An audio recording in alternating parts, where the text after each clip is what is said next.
Hello there. Oh, there we go. I have a pretty loud voice. I thought it might work. Thank you for all coming tonight, and I want to welcome you to our Committee of the Whole meeting agenda, Wednesday, 13th of April, 2022. Could I have roll call, please?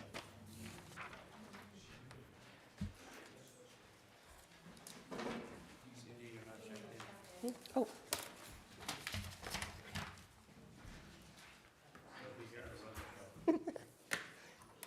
It's official.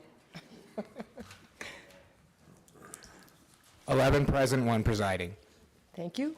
Would everyone please join us with the prayer and the pledge? Commissioner Sorge. Thank you, Madam Chair, fellow commissioners. Almighty God, we implore you, look upon us and guide us this night as we make decisions which will greatly affect our community of Butte-Silver. Direct our thoughts, words, and deeds so that we please you and best serve our fellow citizens. Amen. Amen. I pledge allegiance. I pledge allegiance to the flag of the United States of America and to the republic for which it stands, one nation, under God, indivisible, with liberty and justice for all.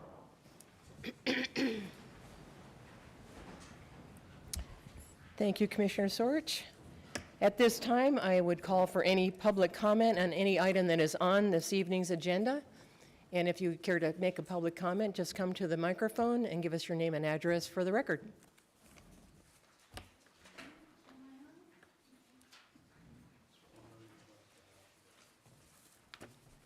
There's a little button by the microphone. You want to turn it on? On the bottom there.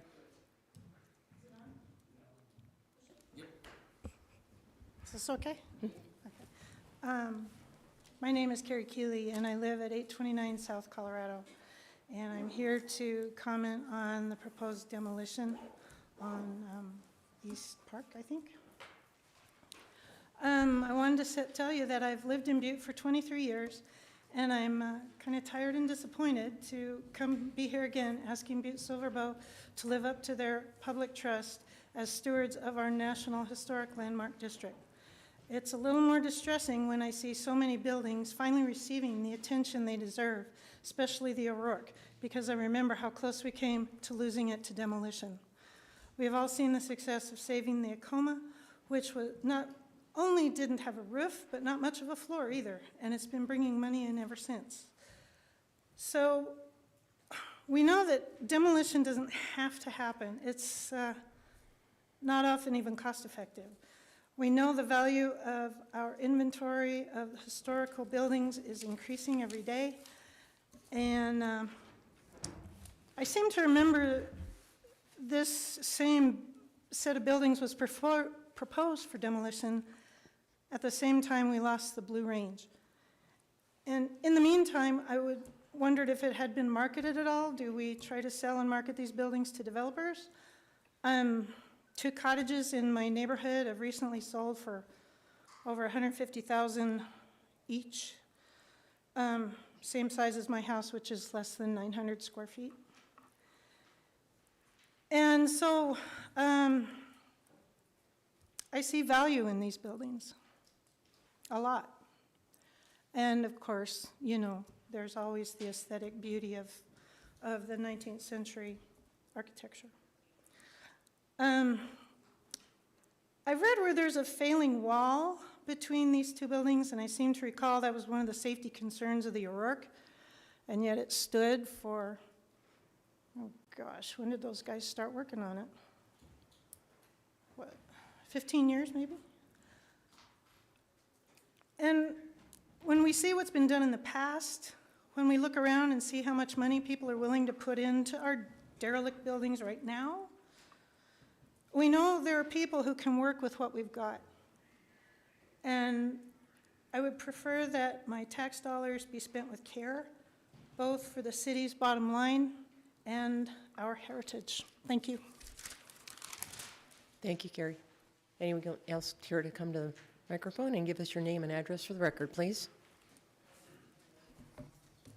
Cameron Moylan, 208 South Washington Street.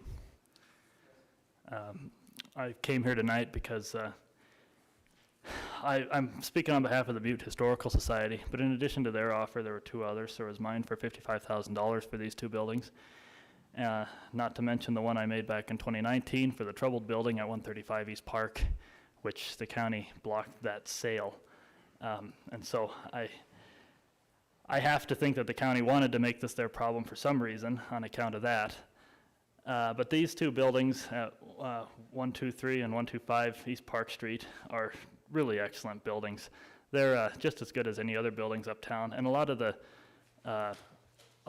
problems brought up in the structural report were you could pick out problems like that on any building, and they're mostly cosmetic. Some of them that weren't were very minor, and it wouldn't only be worth keeping the value in those buildings, but it would be cheaper to fix them up than it would be to tear them down. I mean, just tearing them down is expensive. And Pat Dennehy from the Butte Historical Society told me to make a few comments on his part tonight, and that was that he doesn't want to see any more empty lots of town. People start to think of the empty buildings as a plague, but the empty lots are the real plague. I mean, you look at where they ripped down that building on West Park Street, and it's just a trash-filled lot where the bums hang out. I mean, it looked far better before, even though that building was nothing compared to these buildings. So that's what I got to say. And yeah, that this doesn't have to be the county's problem. That's my main point. This does not have to be the county's problem. There's people willing to take this on for the county and keep the buildings. Thank you. Thank you, Cameron.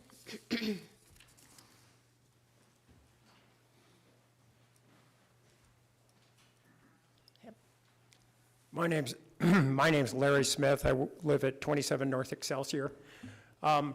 Just briefly, I oppose the demolition of the Butte Rescue Mission and the neighboring buildings. Committing county funds to yet another demolition should not be rushed into, and I think that's why we're here today. The county demo project at 135 West Park was done without similar planning, and that really precipitated some of what's going on. Admittedly, and I will say, I do fault the previous building owners, especially at 135 West Park, for not maintaining their building. So it's not 100% the county, but building owners are part of this. But still, as the Staley Engineering said, this building has stood for 120 years. So saying failure is imminent is just not supported by the facts. So before committing more funds, the county should look into the private sector for a new owner. Thanks. Thank you, Larry.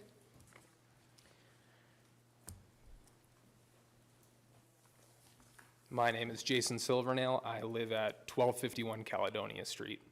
My comments will be regarding communication 2022-172 regarding the demolition on East Park Street. As a real estate agent, I get to interact with visitors to our city looking to either invest or become part of our community. Their intrigue does not fall on the late 1970s homes of the country club, nor the commercial infrastructure along Harrison Avenue, but rather the extraordinarily unique architecture and structures of Uptown Butte. Our historic landscape is what sets us apart from every other city in Montana, and yet we continue to work towards tearing down contributing elements instead of providing opportunity and incentive to retain, renovate, and restore. Chief Executive Gallagher was quoted in the KXLF news story on the 31st of March stating, "I know it's hard for us to lose uptown buildings, and it's not the government's intent or Butte-Silver Bow's intent to ever take down any historic buildings unless we absolutely have to. When we create toothless smile blocks along our main corridors, it sends a message to visitors and locals alike. We don't have a plan in place, and we're on a downward trajectory as a community. The approach of spending URA dollars for acquisition and taxpayer resources for demolition is troubling at best. It is to my understanding the necessary remedies to 123 through 125 East Park Street are costly, but not out of the realm of possibility. If the position of Butte-Silver Bow is to truly only take down historic buildings when absolutely necessary, then we should be looking for a developer to take on the remedies to these buildings rather than the low road of demolition. Not long after Chief Executive Gallagher's comment to KXLF, a public safety exclusion was invoked on the buildings in question this evening. Rusty Christensen was quoted in the April 5th Montana Standard article saying, The engineer report states that the buildings located at 123 to 125 East Park Street is at risk of collapse in its current condition and would still be at risk of collapse even if a new wall is constructed. Yet, even though the buildings are deemed unsafe and with the only reasonable remedy allegedly being demolition, operation of the Rescue Mission thrift store was allowed to continue through this past Saturday, April 9th. Why in this circumstance, along with the demolition before it on East Mercury, were the buildings declared an immediate risk to public health and safety while simultaneously being accessed and utilized by the owners? Is the safety exclusion being used to truly protect public health and safety, or is it merely being used as a political instrument to fast-track demolitions in the name of progress? There must be transparency in events like this now and in the future. The current precedent of behind-the-scenes interactions and dealings is not acceptable, nor is it acceptable for the community of Butte. Thank you. Thank you, Jacob. Any other comment?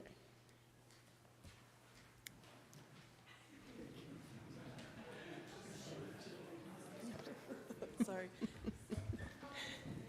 Mary? Good evening, Chairman Shaw and Commission members. My name is Mary McCormick, and I live at 517 North Excelsior in historic Uptown Butte. Most of you remember, I used to be Butte-Silver Bow's Historic Preservation Officer. I retired that position a few months ago and became a professional ski bum, which has been great. But what's also been great about being part of the public sector is that I can come here and speak to you tonight and express my professional expertise and my views freely. And so I'm just hoping for just a little bit of your time.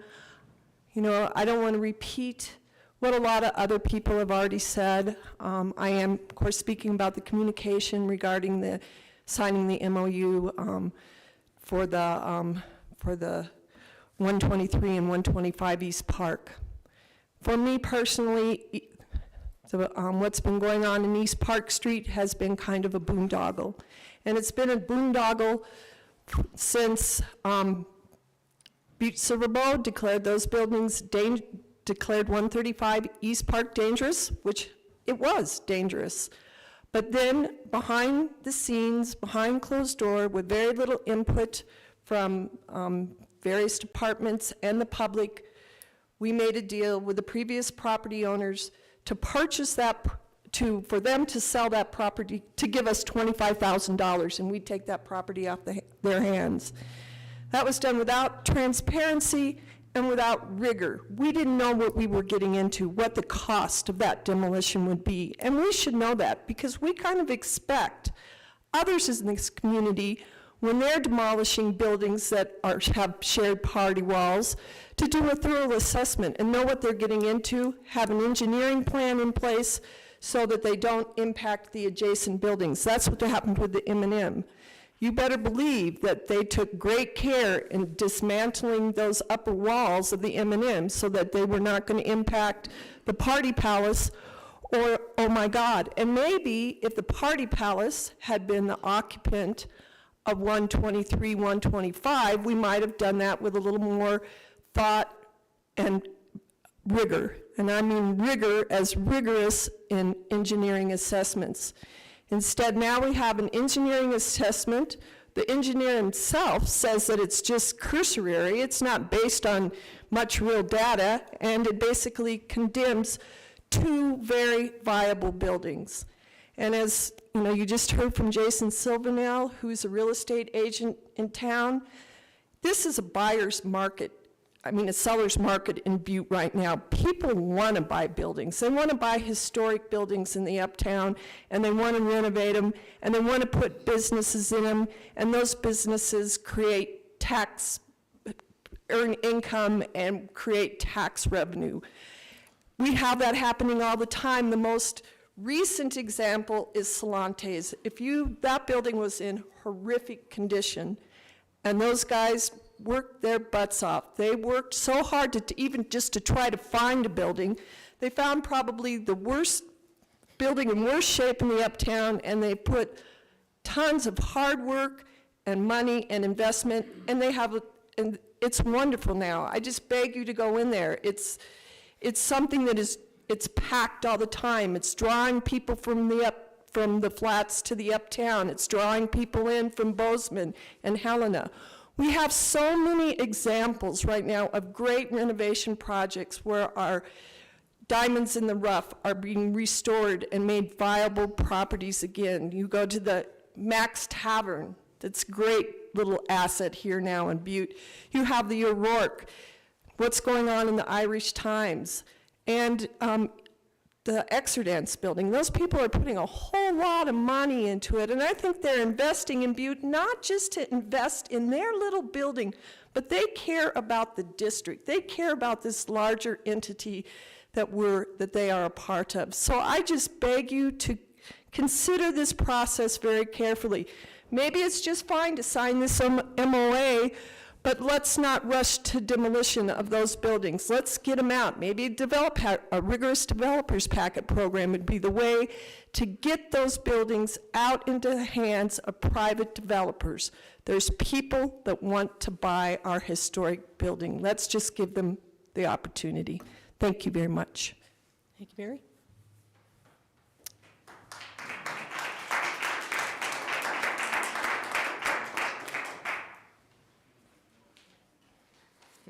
An impossible act to follow, but follow one must. My name is Bobby Stoffer, and I live at 1253 West Aluminum. And I, too, am here tonight to ask you to please explore whether a buyer can be found for the buildings at 123, 125 East Park before you vote on their demolition. As you know, the main reason these two buildings have been declared dangerous is that the county itself destabilized the east wall of 125 East Park. I believe the county has an obligation to repair this damage that it caused. And as others have said, given the unprecedented interest in buying and restoring historic uptown buildings, the Butte Rescue Mission might even be able to raise more money for its very worthy cause by keeping and selling these buildings once the county has done the right thing and stabilized that east wall. But even if the rescue mission wants to proceed with the MOU and take the roughly $50,000 the county's offering for those two buildings, plus some relocation costs, job one for the county as new owner of those buildings should be to seek potential buyers for them. Again, as you know, the replacement cost for those buildings would run into the tens of millions of dollars.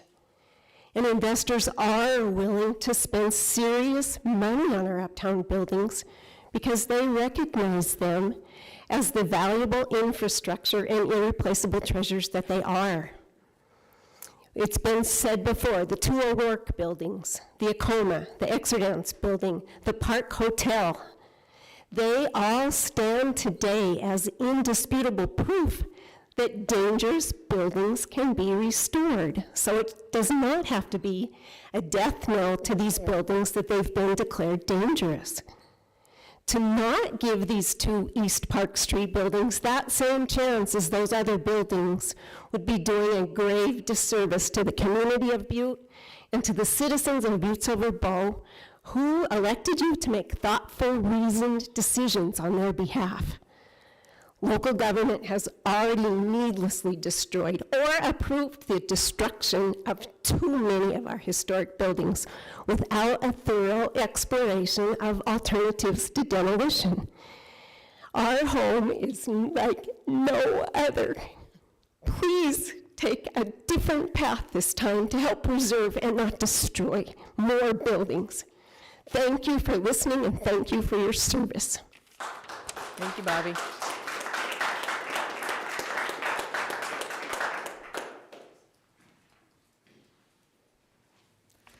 My name is Mitzi Rosillian. I live at 815 West Granite, and I beg your indulgence. I know I spoke last time, but I did not get the opportunity to talk about the structural engineer's report, and I think it's something that we should consider in our evaluation because it was important.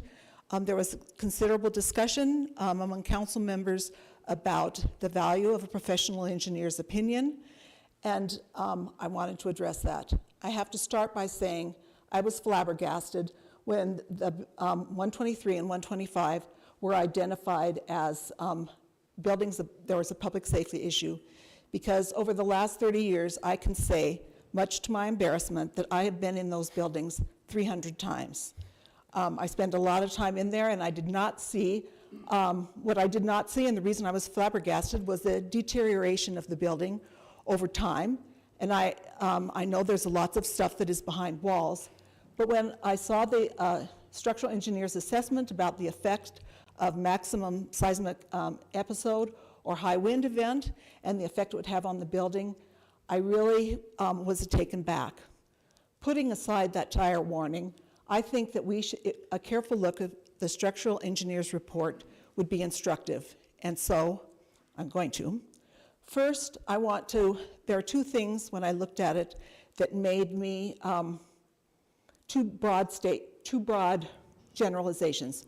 One is that engineers answer the questions that are asked. They don't argue with the person who's asking for the report about what sort of things, maybe you should be asking more questions, or maybe you should be asking different questions. Well, Butte-Silver would have been better served if it had asked a broader range of questions that includes the concerns of interested parties and resource groups, and included such topics as questions that would have involved historic preservation, housing and retail business, the current real estate market, tourism, renovation, financing, in addition to perceived blight and perceived public safety. But in this case, none of those questions were asked. Specifically, the engineer was told, or he assumed, that the demolition of 135 could not be accomplished by conventional means, could only be accomplished, by conventional means, meaning an excavator, rather than deconstruction. And as a consequence, the shared wall would be removed. He was also told, or he assumed, that the longevity, his word, of 123 and 125 was a factor in determining if a new wall would make financial sense. Specifically, he or his Butte-Silver contact made the assumption that the current owners would continue to use the property, would continue to be the ones there. They would leave the second floor unused, so there would be 9,000 square feet of unused space. They would not perform important repairs and maintenance beyond the new roof they installed in 2005 on 123. In making that assumption, the structural engineer put limits on his analysis that would not necessarily hold for a new owner or occupant. In other words, the person that might have finances that were not limited as they are to Word of God Outreach Ministry, who is the current owner of record. Also, that new person, other than the current owner, might have been better positioned to take advantage of URA grants, historic preservation tax credits at the federal and state level, opportunity zone investors, SARTA grants, Montana Department of Commerce biennial grants, et cetera, et cetera. The second main point that I took away from looking at the structural engineer's report was all engineers are not created equal. Engineering isn't like elementary math, where 2 + 3 always equals 5. In the world of engineering, and I should know, I've known one for almost 70 years, my father, and I have other civil engineers in my family. We should not be reluctant to question the methodology and recommendations of engineers. Engineers do it among themselves quite often, or at least more often than we think. So, if that's true, how should Butte-Silver decide who to hire and how much confidence we should have in any report? The Butte Landmark District is important enough that in cases like this, Butte-Silver should always hire the best structural engineer that we can get, who has extensive experience in historic buildings that have solid brick walls, likely have party walls, are made with soft red brick, and the same firms that have successfully evaluated and designed in this setting, our setting, such as the firm that did the first O'Rourke evaluation almost 15 years ago, who also evaluated the Greek Cafe, acknowledging its poor condition, but identifying steps that needed to be taken to support it structurally. The current O'Rourke Annex and the M&M demolition in the clear lot after the fire. Going forward for this project and for all projects in the future, where Butte-Silver Boat advocates demolition, we should, one, ensure that the chief engineer or the structural engineer isn't just asked what is wrong with the building and what won't work, but what are possible remedies. Second, we should hire the firm with the best demonstrated track record for understanding our precious resource. Thank you, Mitzi.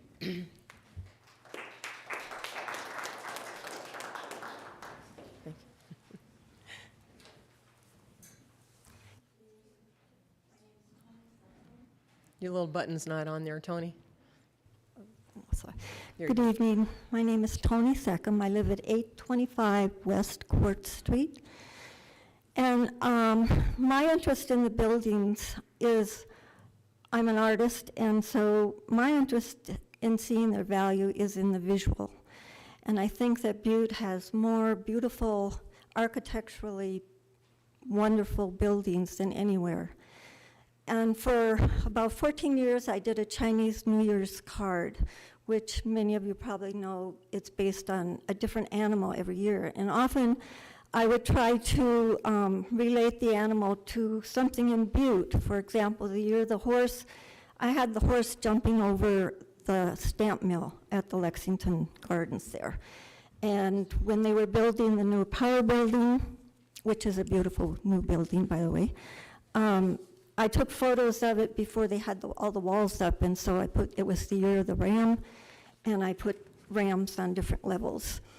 So when I finally decided that the last year I would do a card was 2017. It was the year of the rooster.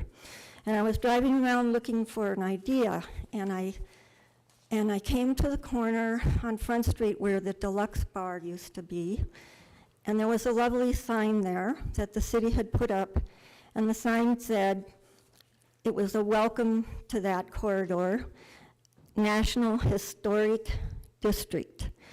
And I thought, what better to put than that sign to put a rooster on top, something to crow about. And so I depicted about 4 or 5 different buildings in Butte that I felt were significant. One is the IC Church, the Finland Hotel, the M&M, the Metals Bank building, and already since 2017, one of those is gone. Agreed, we didn't tear it down, but it's gone, the M&M. So I just am in here in support after listening to everyone else and say that these buildings do have value, and people come here to see these buildings, and if the more you tear down, the less you will have to crow about. Thank you. Thank you, Tony.